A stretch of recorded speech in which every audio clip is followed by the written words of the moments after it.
திருமறை நேரம் Bible Hour presented by the National Bible College. கிறிஸ்துவின் சபையார் உங்களை வாழ்த்துகிறார்கள். Welcome to Satellite Bible Classes. வணக்கம்.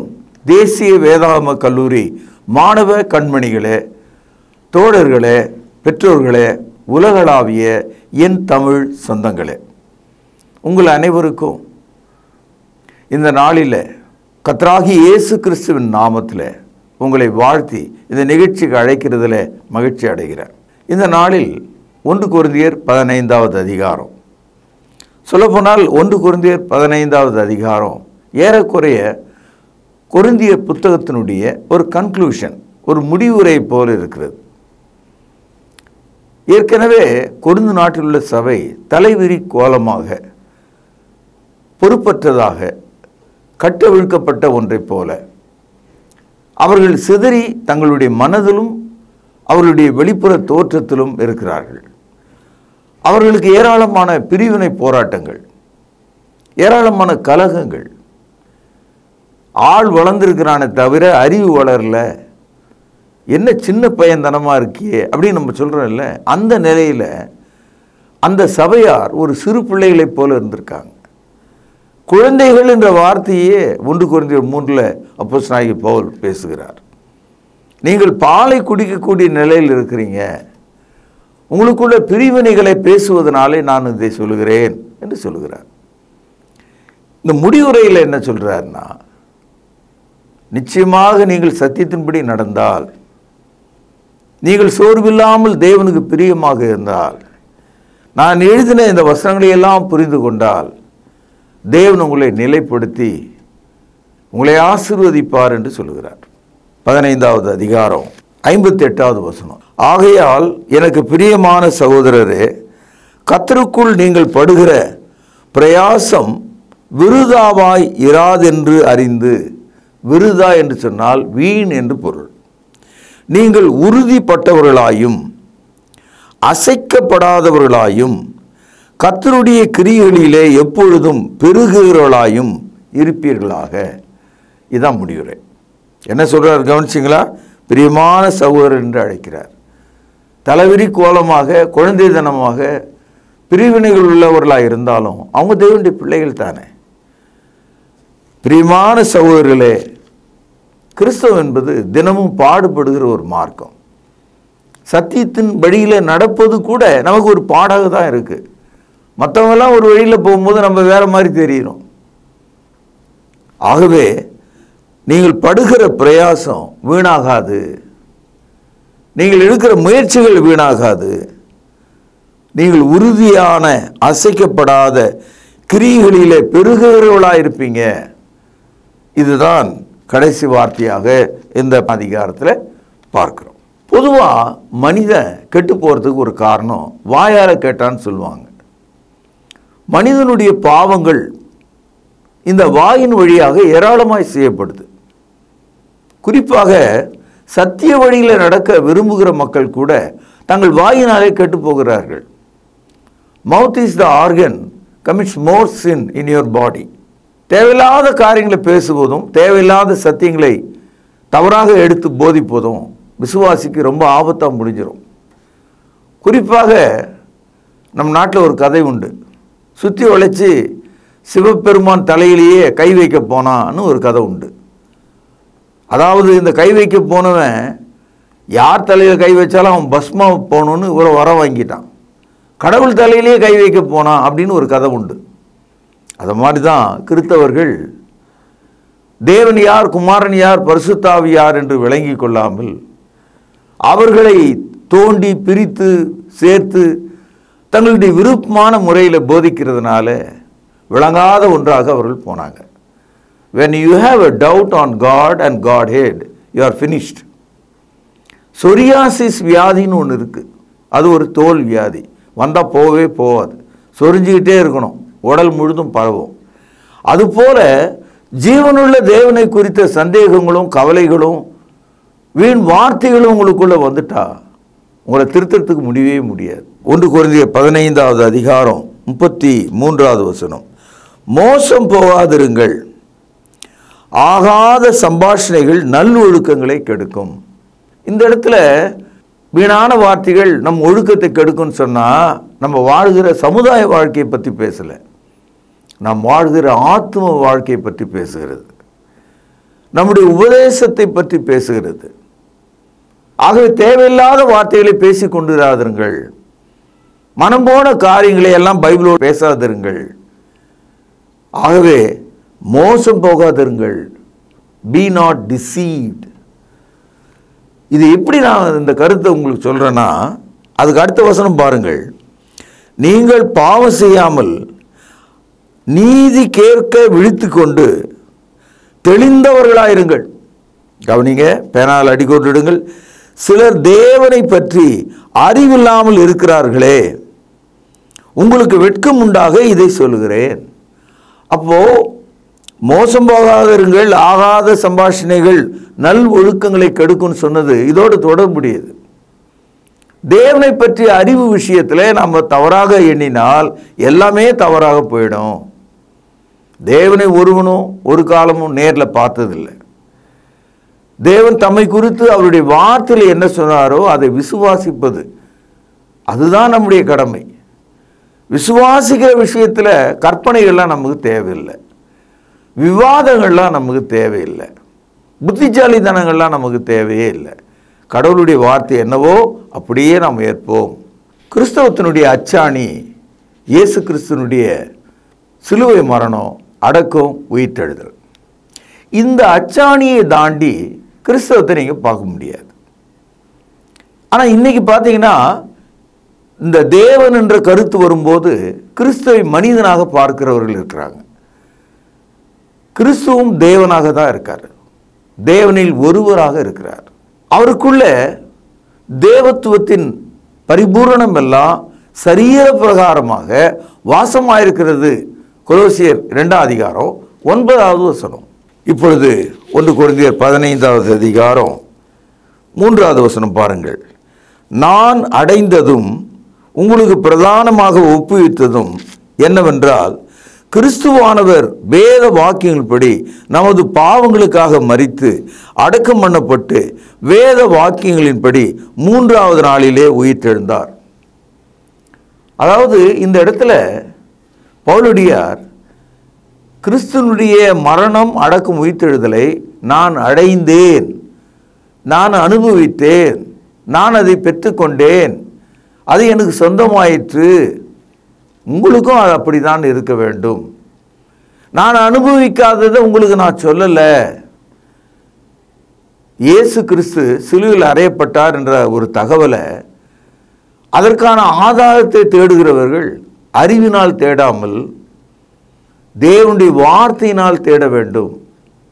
அதனால தான் 2 வசனத்தில் வேத வாக்கியங்களின்படி என்ற ஒரு சொல் அங்கே இருக்கிறது நீங்கள் பார்க்கலாம். According to the scripture. When you believe the scripture, there is no need of testimony of anybody. வேத வாக்கியங்களை நீங்கள் நம்ப ஆரம்பித்து விட்டால் மனிதர்களுடைய சாட்சிகள் நமக்கு தேவையே இல்லை. குரானில் அது சொல்லியிருக்கு, அந்த புத்தகத்தில் இது சொல்லியிருக்கு, எங்கள் புத்தகத்திலேயும் பைபிள் இருக்கிற விஷயங்கள்லாம் இருக்குது, அந்த இலக்கியத்தில் இயேசு கிறிஸ்துவை பற்றி இருக்கிறது, திருக்குறளில் சொல்லியிருக்கிறதெல்லாம் இயேசுவை பற்றி தான், அந்த மாதிரிலாம் புத்தகங்கள் இருக்கிறது, எழுத்தாளர்கள் இருக்கிறாங்க, அதெல்லாம் சொல்கிறாங்க. அதெல்லாம் எனக்கு தேவையில்லை. வேத வாக்கியம் என்ன சொல்கிறது? What the scripture chase. இயேசு கிறிஸ்து வேத வாக்கியின்படி மரித்தார். தேவனுடைய வார்த்தை அது, அதனால தான் அவர் மரித்தார். அடக்கம் பண்ணப்பட்டார், வேத வாக்கியின்படி மரித்தோர்ந்து எழுந்தார். அப்படின்னா வேத வாக்கியம் யாருடையது? தேவனுடையது. So according to God and his word, Christ died, buried and resurrected. That's the end of the story. சரி, இயேசு உயிர்த்து எழுந்தார எவ்வளோ பேர் அவரை பார்த்தாங்க? ஒரு அம்மா என்ன பண்ணுச்சு, ஒரு முரத்தை எடுத்துக்கிட்டு கண்ணுக்கு பக்கத்தில் வச்சுக்கிட்டு சூரியனை காணுன்னுச்சு. அம்மா அந்த முரத்தை தூரமாக வச்சுட்டு சூரியனை பாருங்க, நல்லா தெரியுன்னு. என் அன்பு சகோதரர்களே, சூரியன் எல்லாருக்கும் தெரியும். நீங்கள் உங்கள் கண்ணை மறைச்சிக்கிட்டு அதுக்கு நான் என்ன பண்ண முடியும்? அது மாதிரி இயேசு கிறிஸ்துனுடைய உயிர்த்தெழுதலை எத்தனை பேர் பார்த்தாங்க தெரியுங்களா? அதையெல்லாம் ஒரு லிஸ்ட்டு ஒன்று இங்கே போடுறாரு. அந்த லிஸ்ட்டில் ஒரு நம்பர் ஒன்று சொல்கிறார் பாருங்கள். இது 5 நாம் படிக்கிறோம். கேபாவுக்கும், கேபா என்பது பேதுரு, பின்பு 12க்கும் தரிசனமானார். அதன் பின்பு அவர் 500 பேருக்கும் அதிகமான சகோதரருக்கு ஒரே வேளையிலே தரிசனமானார். இது கொஞ்சம் வித்தியாசமான ஒரு கருத்து. பவுலடியார் ஒரு குத்து மதிப்பா சொல்றாரு. About 500 and more people witnessed him. அவர் உயிரோடு இருக்கிறவராக பார்த்தார்கள். About more than 500 people saw him. 500 பேருக்கு அதிகமான மக்கள் அவரை கண்டார்கள் என்று சொல்கிறார். இந்த லிஸ்ட்ல பவுலடியார் தன்னையும் குறித்து சொல்கிறார். பாருங்கள் 8வது வசனம். எல்லாருக்கும் பின்பு அகால பிறவி போன்ற எனக்கும் தரிசனமானார். இந்த இடத்துல அகால பிறவி அப்படின்னா, அதாவது நடக்கக்கூடாத, பிறக்கக்கூடாத ஒரு ஜென்மம். நான் பிறவி எடுத்ததே ஒரு மோசமான நிலை பலகுக்கு. அந்த இடத்துல பவுலடியார் அகால பிறவின்னு சொல்றது தன்னை உணர்ந்து தன்னுடைய மனம் திரும்புதலை குறித்து அங்கே சொல்றார். எனக்கும் அவர் தரிசனமானார். அது எவ்வளோ பெரிய பேரு என் அன்பு சகோதரர்களே. அப்படிப்பட்ட மனிதன் இந்த வார்த்தை சொல்வதற்கு ஒரு காரணம் உண்டு. 9ஆம் வசனம் பாருங்கள். நான் அப்போஸ்தலர் எல்லாரிலும் சிறியவனாயிருக்கிறேன், தேவனுடைய சபையை துன்பப்படுத்ததினாலே நான் அப்போஸ்தலர் என்று பேர் பெறுவதற்கு பாத்திரன் அல்ல. சபையை துன்பப்படுத்தின ஒரு காரியம் அவரை ரொம்ப வருத்தப்படுத்துது. அதனால தான் அவர் சொல்றாரு அகால பிறவி, அன்டியூ பார்ன், காலத்தால் பிறக்கக்கூடாத ஒரு மனிதனாக இருந்த நான் அப்படின்னு சொல்றார். இயேசு கிறிஸ்துனுடைய உயிர்த்தெழுதலை இந்நாள் வரைக்கும் மறுதளிக்கிறவங்க இருக்காங்க. முதல் நூற்றாண்டு காலத்திலே இருந்தாங்க. ஒரு கேள்வி இங்கே எழுப்புகிறார். ஒரு வண்டி ஓடுகிறது. அந்த வண்டியினுடைய சக்கரத்தில் அதை பாதுகாக்கும்படி ஒரு இருசு என்று ஒன்று வைக்கப்பட்டிருக்கு. அதனால தான் சக்கரம் கயலாமல் அந்த வண்டியோடு பொருத்தப்பட்டிருக்கு. அதை மாதிரி கிறிஸ்தவம் என்ற இந்த ரதம், இந்த வண்டி ஓடணும்னா இயேசுனுடைய உயிர்த்தெழுதலை முன்னிட்டு தான் ஓட முடியும். இன்னைக்கு கிறிஸ்தவம் 2000 ஆண்டுகளாக எல்லா மக்கள் மத்தியில் போதிக்கப்படுவதற்கு வெற்றிகரமாக ஒரே ஒரு காரணம், மரித்தோரின் உயிர்த்தெழுதலை கிறிஸ்தவம் போதிக்கிறது. நம்முடைய மரணத்துக்கு பிறகு நாம் வாழ்வோம் என்ற நம்பிக்கையே கிறிஸ்தவம் போதிக்கிறது. மற்ற எல்லா மதங்களும் மரணம் வரைக்கும் தான் அந்த மதம் அது நீடிக்கப்படுகிறது. மரணம் வரைக்கும் நீ வாழக்கூடிய வழியை தான் அது போதிக்கும். ஆனால் கிறிஸ்தவம் மரணத்துக்கு முன்னால் நீ எப்படி வாழணும், மரணத்துக்கு பிறகு எப்படி வாழப்போகிறோம், 2 விஷயத்தையும் போதிக்குது. Christianity teaches a life after death. We are going to live with God eternally. This is what the hope of Christianity.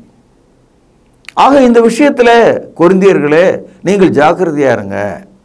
1 கொரிந்தியர் 15:17. கிறிஸ்து எழுந்திராவிட்டால் உங்கள் விசுவாசம் வீணாயிருக்கும், நீங்கள் இன்னும் உங்கள் பாவங்களில் இருப்பீர்கள். கிறிஸ்துவுக்குள் நித்திரை அடைந்தவர்களும் கெட்டு இருப்பார்களே. கவனிங்கள், இம்மைக்காக மாத்திரம் நாம் கிறிஸ்துவின் மேல் நம்பிக்கையுள்ளவர்களாயிருந்தால் எல்லா மனுஷரை பார்க்கிலும் பரிதடிக்கப்படத்தக்கவர்களாய் இருப்போம். அதாவது கிறிஸ்தவ மனிதனாக, கிறிஸ்தவர்களாக நாம் மாறும்போது ஏதோ இந்த வாழ்க்கையில் கொஞ்சம் நல்லா இருந்துக்கலாம், ஒரு புத்தர் மாதிரி இருக்கலாம், அந்த மாதிரிலாம் நம்ம நினைக்கிறோம். ஒரு யோகியமான மனுஷனாக வாழ்ந்தால் போதும். பைபிள் சொல்கிறது நீ பரிதாபமான ஆளுன்னு. நீ எவ்வளோதான் யோகிதையா, நல்ல மனுஷனா, நீதிமானா, வல்லவனா இருந்தாலும் மறுவாழ்வு உனக்கு இல்லைன்னு சொன்னால் மற்றவங்கள போல நீயும் ஒரு ஆள் தான்.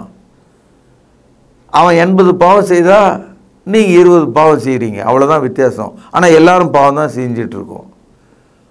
அவன் அதிகமாக சாப்பிட்றான், நீங்கள் கொஞ்சமாக சாப்பிட்றீங்க. அவங்க அதிகமாக செலவு பண்ணுறான், நீங்கள் கொஞ்சமாக செலவு. அப்படி பார்த்தீங்கன்னா வாழ்க்கை முழுவதுமே நமக்கு மற்றவங்களுக்கு ஒன்றும் பெரிய வேறுபாடு இல்லை. ஆகவே தான் சொல்கிறாரு, நீங்கள் இம்மைக்காக இந்த உலக வாழ்க்கைக்கு மட்டும் இயேசு மேலே நம்பிக்கை வச்சிங்கன்னா அவங்கள மாதிரி பரிதாபமான ஆளாக இருப்பீங்க. இது கொரிந்தியருக்கு மட்டும் பொருந்தலை, நமக்கும் பொருந்தக்கூடியதாக இருக்கிறது. என் அன்பு சகோதரர்களே, கொரிந்தியர்கள் மத்தியில் இன்னும் ஒரு தவறான போதனை ஒன்று இருந்தது. அவங்க என்ன நினச்சாங்க, இப்போ வீடு தீப்பற்றி எரியும் போது எல்லாத்தையும் தூக்கின்னு வெளியே ஓடும். அதில் சில ஆள் இருக்கான், கொஞ்சம் வித்தியாசமான ஆள். வயசான அப்பா கட்டில் படுத்திருக்கார, முதல்ல அவரை தூக்கும்னு தெரியாமல் வெளியே வாசலில் கட்டிக்கிற நாயை முதல்ல கட்டின்னு ஓடுவான். அது மாதிரி ஆள்லாம் உண்டு. நாய் முக்கியமா அப்பா முக்கியமான? நாயும் முக்கியம், அப்பாவும் முக்கியம்மா. சரி, நாயை எடுத்து போய் ஓரமாக விட்டுட்டு உள்ளே ஓடுறதுக்குள்ளே அப்பா மேலே கூரை விழுந்து அவர் நெருப்பில் மாட்டிக்கொண்டார். எது முக்கியமோ அதில் கவனம் செலுத்தணும். கொரிந்தியர்கள் சுத்த சுவிசேஷத்தை எல்லாருக்கும் போய் சொல்வது, எல்லாரையும் ரட்சிப்பதற்கு அவர்களை சத்திய வழியில் நடத்துவது, இப்படிப்பட்ட விஷயத்தை விட்டுட்டு அவன் என்ன பண்ண ஆரம்பித்தான், அவங்க அப்பா அம்மா செத்து போயிட்டாங்க இல்லையா, அவங்களெல்லாம் நினச்சி பார்த்து அவங்க கதி என்ன அப்படின்னு யோசித்தான். நம்ம ஊரில் ஒரு பழக்கம் இருக்குது, இந்த கிறிஸ்தவர்கள் மத்தியில். கத்தோலிக்கர்கள், புராட்டஸ்டன்ட் மக்கள் இதை ரொம்ப கரெக்டாக செஞ்சாங்க. இப்போ பெந்தகோஸ்து மக்களும் செய்ய ஆரம்பிச்சிட்டாங்க. அதாவது இந்த கிறிஸ்தவர்கள் மத்தியில் வருஷத்துக்கு ஒரு முறை பார்த்தீங்கன்னா ஆங்கிலத்தில் ஆல் செயின்ட்ஸ் டே, சகல பரிசுத்தவான்களின் நாட்கள் அப்படின்னு ஒரு பண்டிகை இருக்குது. அது எங்கேருந்து அவங்க கண்டுபிடிச்சாலும் நமக்கு தெரியல. ஆனால் கொரிந்து மக்கள் அவருடைய குடும்பத்தில் இறந்து விட்ட மக்களுக்காக உயிரோடு இருக்கிறவங்க ஒரு ஞானஸ்தானம் போட்டானுங்க. இந்த ஞானஸ்தானத்தின் மூலம் செத்தவர்களை ரட்சித்திடலாம், காப்பாற்றிடலாம், அவர்களையும் மோட்சத்தில் ஏற்றிடலாம் அப்படின்னு அவங்களுக்குள்ள ஒரு நினைவு வந்தது. இது விக்கிரக வழிபாடு செய்கிறவர்கள் மத்தியிலிருந்து வந்த ஒரு எண்ணம். இன்றைக்கும் நம்ம இந்து சமுதாயத்தில் இறந்தவர்களுக்கு திதி கொடுக்கறது உங்களுக்கு தெரியும். அதே மாதிரி கிறிஸ்தவர்களும் கூட ஆல் செயின்ட்ஸ் டே என்ற அன்னைக்கு இறந்த கல்லறையில் இருக்கிற பெற்றோர்களுக்காக அவர்கள் நினைவு கூறுவதும் அவர்கள் மோட்சம் போவதற்காக பாதிரிகளை கொண்டு போய் பிரார்த்தனை செய்வதையும் நான் பார்த்தேன். ஏற்கனவே செத்துட்டான், அவன் மண்ணாயிட்டான், அவனை எழுப்பி ஞானஸ்தானம் கொடுக்காத குறையா இவர்கள் அந்த இறந்த ஆளுக்காக உயிரெடுக்கிறவன் ஞானஸ்தானம் எடுத்துக்கிட்டான். இந்த மாதிரியான ஒரு தந்திரம் மந்திரம் எல்லாம் அங்கே பெருகிச்சு. இன்னைய வரைக்கும் அது தொடருது. அது தவறு, அது பிசாசனுடைய உபதேசம், அப்படி செய்யாதீங்க. பாருங்கள், 1 கொரிந்தியர் 15வது அதிகாரம் 29ஆம் வசனம். மேலும் மரித்தோர் உயிர்த்தெழாவிட்டால் மரித்தவர்களுக்காக ஞானஸ்தானம் பெறுகிறவர்கள் என்ன செய்வார்கள்? மரித்தவர்களுக்காக ஏன் ஞானஸ்தானம் பெறுகிறார்கள்? Why they are taking baptism for the dead? கவனிச்சிங்களா? அப்போது இந்த ஒரு கொடிய பழக்கம் அவங்க மத்தியில் இருந்திருக்கு. அது களையணும்னு சொல்கிறார். இதை நீங்கள் விளங்கி கொள்ளத்தக்கதாக நான் உங்களை அன்போடு கேட்டுக்கொள்கிறேன். பொதுவாக நம் மத்தியில் மரித்தோரின் உயிர்த்தெழுதல் எப்படி நடக்கும்? இந்த கேள்விக்கு பதில் ஒரு யோசனையாக, ஒரு கவிதையாக என்னால் சொல்ல முடியாது. எனக்கு யோசனையும் இல்லை, கவிதையும் இல்லை. தேவ வசனம் என்ன சொல்லுதோ அதை வேணால் நான் உங்களுக்கு காண்பிக்கிறேன். இப்போ ஒரு கேள்வி கேட்குறாங்க பாருங்கள். 1 கொரிந்தியர் 15வது அதிகாரம் 35வது வசனம். ஆகிலும் மரித்தோர் எப்படி எழுந்திருப்பார்கள், எப்படிப்பட்ட சரீரத்தோடு வருவார்கள் என்று ஒருவன் சொல்வானாகில். இந்த கேள்வியை கிறிஸ்துக்குள்ளே இருக்கிறவங்களும் கேட்குறாங்க, கிறிஸ்துவுக்கு வெளியே இருக்கிறவங்களும் கேட்குறாங்க. அது எப்படிங்க, செத்தாலே எப்படி உயிரோடு வருவான்? அது எப்படி நடக்கும்? இப்படி தான் எல்லாரும் கேட்குறாங்க. அதற்கு பரிசுத்த ஆவியானவர் ஒரு அழகான உதாரணத்தை சொல்கிறார். ஒரு விதை எடுத்துங்க, அது நடக்குதா, அசைதா, பேசுதா, நிறங்கள் ஏதாவது இருக்கா? அந்த விதை அப்படியே ஒரு கட்டியாக ஒரு தோல், ஒரு ஓடு, அதற்குள் அடங்கின ஒரு வஸ்துவாக நம்முடைய கையில் அதை எடுத்து மாவாக பொடியாக வேணால் மாற்றலாம். எந்த ஒரு விதையும் அரைச்சிடலாம். இப்போ வேர்க்கடலையை அரைச்சா சட்னி எவ்வளோ டேஸ்ட்டாக இருக்கும் இல்லையா? தேங்காயை அரைச்சிடுறோம், எள்ளு அரைச்சிடுறோம், ஆக எல்லா விதைகளையும் மனிதனால் ஒன்று எரிக்க முடியும், அல்லது அரைக்க முடியும், அல்லது வேக வைக்க முடியும், சாப்பிட முடியும். ஆனால் அந்த விதைக்குள்ள தேவனுடைய வார்த்தையின்படி ஒன்று இருக்கிறது. அது என்னன்னா, அந்த விதையை நாம் விதைச்சோம்னா, அதை மண்ணில் போட்டோம்னா அது முளைச்சிடும். சில நாள் சில வாரங்களில் நீங்கள் போய் பார்த்தீங்கன்னா, நம்ம போட்ட அந்த சிறிய விதை ஒரு புதிய இலைகளோடு பசுமையாக பூமியை பிளந்து கொண்டு வெளியே வருவதை பார்க்கிறோம். அதை நாம் பார்த்துக்கிட்டே இருக்கிற ஒரு காலகட்டத்தில் அது உயரமாக வளர்ந்து பூக்களாகவும் கனிகளாகவும் பெரும் மரங்களாகவும் வளர்வதை பார்க்கிறோம். இந்த விதையை விதைக்காத வரைக்கும் அந்த மரமோ செடியோ பூவோ கனியோ எதுவுமே கிடையாது. அது மாத்திரமல்ல, எந்த விதையை விதைக்கிறோமோ அந்த மரம் தான், அந்த செடி தான் அங்கே வரும். இப்போ மாங்கொட்டையை போட்டால் பனைமரம் வராது, பனங்கொட்டையை போட்டால் ஒலிவ மரம் வராது. அப்போ விதை எதுவோ மரமும் அதுவே. ஆக நீங்கள் எதை விதைக்கிறீங்களோ அதனுடைய உடல் அதற்கு கிடைக்கும். இந்த அடிப்படை விஷயத்திலிருந்து தான் மரித்தோர்னுடைய உயிர்த்தெழுதலை பரிசுத்த ஆவியானவர் பேசுகிறார். கவனிப்போம். 36வது வசனம். புத்தியினனே, இது கொஞ்சம் கஷ்டமாக தெரியும். உயிர்த்தெழுதலை பற்றி நீ தெரிஞ்சுக்கணுன்னா முட்டாளாக இருக்கக்கூடாதுன்ற. புத்தியினனே, நீ விதைக்கிற விதை செத்தால் ஒழிய உயிர்ப்பிக்க மாட்டாதே. அப்போ எல்லா விதைகளும் விதைக்கும்போது செத்து போயிட்டான். அது மாதிரி தான் மரித்தோருடைய உயிர்த்தெழுதலும், முதல்ல நீ செத்தா தான் உயிர்த்தெழ முடியுன்றார். அதனால தான் கிறிஸ்தவர்கள் மரணத்தை ஜெயமாக எண்ணுகிறார்கள். ஏன்னா மரணம் வந்த பிறகு தான் உயிர்த்தெழுதல் நம்ம அடைய முடியும். ஆகவே தான் கிறிஸ்தவர்கள் மரணம் எங்கே இருக்குதுன்னு தேடுறான். மரணமே வா என்று சொல்லக்கூடிய தைரியம் உடையவனாக இருக்கிறான். பாருங்கள், 1 கொரிந்தியர் 15வது அதிகாரம் 55, 56வது வசனம். மரணமே உன் கூர் எங்கே? பாதாளமே உன் ஜெயம் எங்கே? மரணத்தின் கூர் பாவம், பாவத்தின் பலன் நியாயப்பிரமாணம். மரணத்தையே அசால்ட்டாக பார்க்குறான் அவன். எங்கப்பா அது என்னுடைய கூறு, அந்த விஷமுள்ளி எங்கே இருக்கிறது? ஏனென்றால் கிறிஸ்துவானவர் மரித்தோர்ந்து எழுந்த முதற் பலனாக இருக்கிறார். பாருங்கள், இதை 15வது அதிகாரம் 20வது வசனத்தில் பார்க்கிறோம். கிறிஸ்துவோ மரித்தோர்ந்து எழுந்து நித்திரை அடைந்தவர்களில் முதற் பலனானார். அப்போ மரித்தோரின் உயிர்த்தெழுந்தனுடைய முதல் நபர் இயேசு கிறிஸ்து. வேத வாக்கின்படி அவர் மரித்தோர்ந்து எழுந்திருக்கார். அந்த உயிர்த்தெழுதலை விசுவாசிக்கிற மனிதன் இப்போ மரணத்தை துச்சமாக பார்க்கிறான். ஏனென்றால் தேவன் அவரை மரித்தோர்ந்து எழுப்பினதுனால என்னையும் எழுப்புவார் என்ற நம்பிக்கை நமக்கு வந்திருக்கிறது. அதனால தான் இவன் மரணமே உன் கூர் எங்கே, பாதாளமே உன் ஜெயம் எங்கே என்று கேட்கிறான். இப்பொழுது 1 கொரிந்தியர் 15வது அதிகாரம் 37வது வசனம். நீ விதைக்கிற போது இனி உண்டாகும் மேனியை விதையாமல், மேனினா உடல்னு அர்த்தம், கோதுமையோ அல்லது மற்றொரு தானியத்தின் வெறும் விதையை விதைக்கிறாய்.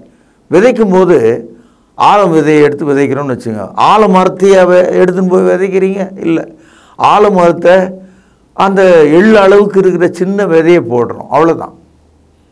விதையில் எதுவுமே நம்ம பார்க்கல. ஆனால் அந்த விதை முளைக்கும் போது எவ்வளோ பெரிய ஆலமரம், எவ்வளோ பெரிய அரச மரம் இல்லையா? அப்போது விதை அந்த மரத்தின் உயரத்தையோ அகலத்தையோ பருமனையோ நமக்கு காட்டல, சின்னதாக தான் இருக்குது விதை.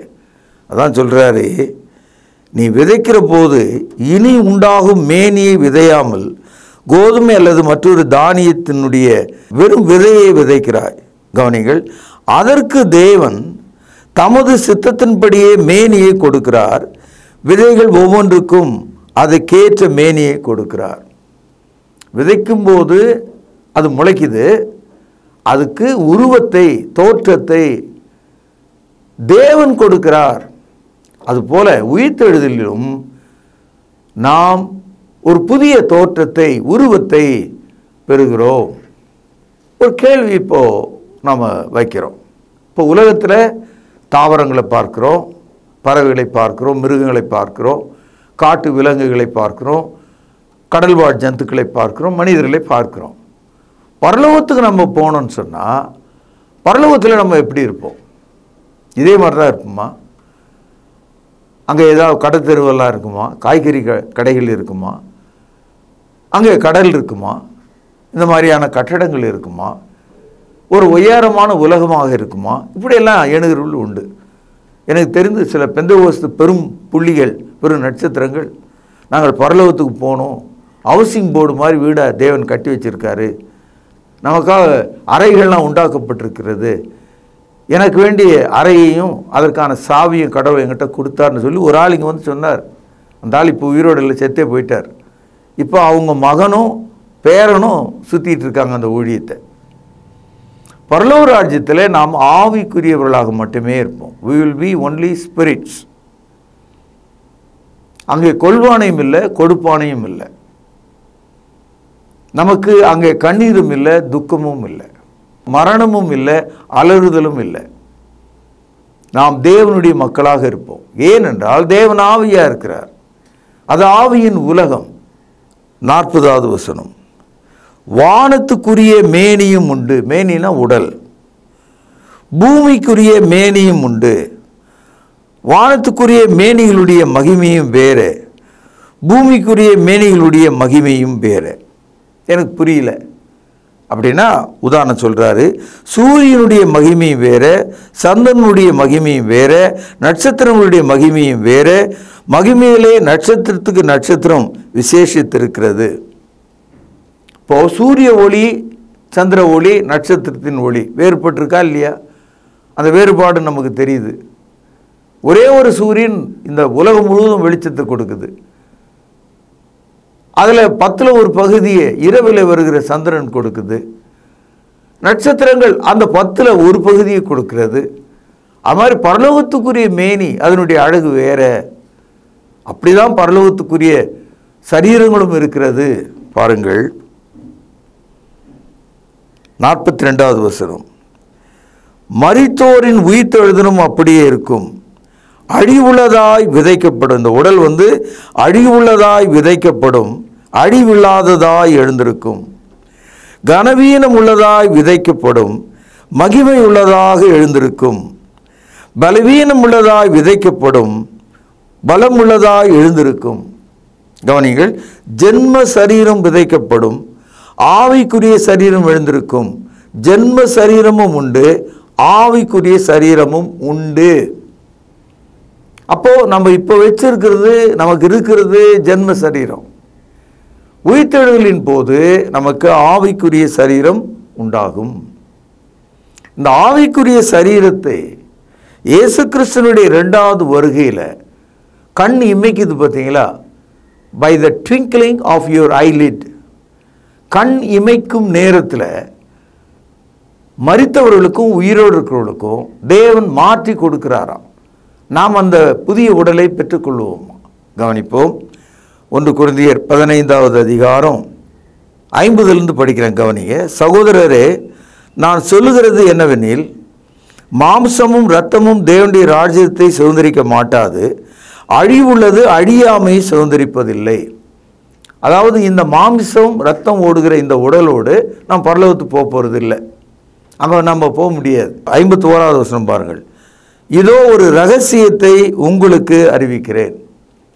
பர்சனலாக சொல்கிறார் பவுல், கொரிந்தியர்களுக்கு சொல்கிறார். மிஸ்ட்ரி, ரகசியம் என்று சொல்கிறார். கிறிஸ்தவர்கள் எல்லாருக்கும் தெரிந்து இருக்க வேண்டிய ரகசியம் இது. அது மாதிரி ஒரு ரகசியம் இங்கே சொல்லப்படுது. பாருங்கள், இதோ ஒரு ரகசியத்தை உங்களுக்கு சொல்லுகிறேன், நாம் எல்லாரும் நித்திரை அடைவதில்லை. நாம் என்பது கிறிஸ்தவர்கள், நித்திரை என்பது அழிவு. நாம் எல்லாரும் நித்திரை அடைவதில்லை. ஆகிலும் கடைசி எக்காலம் துணிக்கும் போது, இயேசு கிறிஸ்து வரும்போது ஒரு எக்காலம் துணிக்கும். ஒரு நிமிஷத்தில், ஒரு இமைப்பொழுதில் நாம் எல்லாரும் மறுரூபம் ஆக்கப்படுவோம். மறுரூபம் சொன்னால் இப்பொழுது இருக்கிற இந்த ஜென்ம ரூபத்திலிருந்து ஆவிக்குரிய ரூபம், ஒரு புதிய உடலுக்குரிய மாற்றத்தை நாம் பெறுவோம். 52வது வசனம், எக்காலம் துணிக்கும், அப்பொழுது மரித்தோர் அழிவில்லாதவர்களாக எழுந்திருப்பார்கள், நாமும் மறுரூபமாக்கப்படுவோம். ஆகவே கண்ணிமைக்கும் நேரத்தில் இந்த ஜென்ம சரீரத்திலிருந்து நாம் ஆவிக்குரிய சரீரத்துக்கு மாற்றம் அடைவோம். அந்த மாற்றத்தை தேவன் நமக்கு கொடுக்க போகிறார். 54வது வசனம், அழிவுள்ளதாகிய இது என்பது நம்முடைய உடல், அழியாமையும் சாவுக்கேதுவாகிய இது என்பது நம்முடைய உடல், சாவாமையும் அப்படின்னா சாவே இல்லாத நிலை தரித்து கொள்ளும் பொழுது மரணம் ஜெயமாக விழுங்கப்பட்டது என்று எழுதியிருக்கிற வார்த்தை நிறைவேறும். ஆக மரித்தோரின் உயிர்த்தெழுதல் எப்படி நடக்கும் என்று நாம் இங்கே பார்த்தோம். ஆக சுருக்கமாக நான் சொன்னியவைகளை நீங்கள் மனதில் வைத்து விரிவாக உங்கள் வேதத்தை திறந்து படித்து கொள்ளும்படி உங்களை நான் கேட்கிற தொடர்ச்சியை நாளை நாம் கவனிப்போம், பிரார்த்தனை செய்வோம். மகா பரிசுத்த நிறைந்த தகப்பனே, வேத வாக்கியங்களின்படி கிறிஸ்து மரித்து அடக்கம் பண்ணப்பட்டு வேத வாக்கியங்களின்படி மரித்தோரிலிருந்து எழுந்தார் என்று முழு நிச்சயமாக நாங்கள் அறிக்கையிடுகிறோம். மரித்தோரின் உயிர்த்தெழுதலை விசுவாசிக்கிறோம். அந்த கிருபை எங்களுக்கு உண்டாகும்படி செபிக்கிறேன். இயேசுவின் நாமத்தில் ஜெபம் கேளும் பரிசுத்தமுள்ள எங்கள் பிதாவே, ஆமென். தொடர்பு கொள்ள வேண்டிய முகவரி: திருமறை நேரம், 58 சர்ச் தெரு, குமரன் நகர், சென்னை 6082. செல்போன் 9385500882. கர்த்தாவே, தேவர்களில் உமக்குப்பானவர் யார்? வானத்திலும் பூமியிலும் உமக்குப்பானவர் யார்?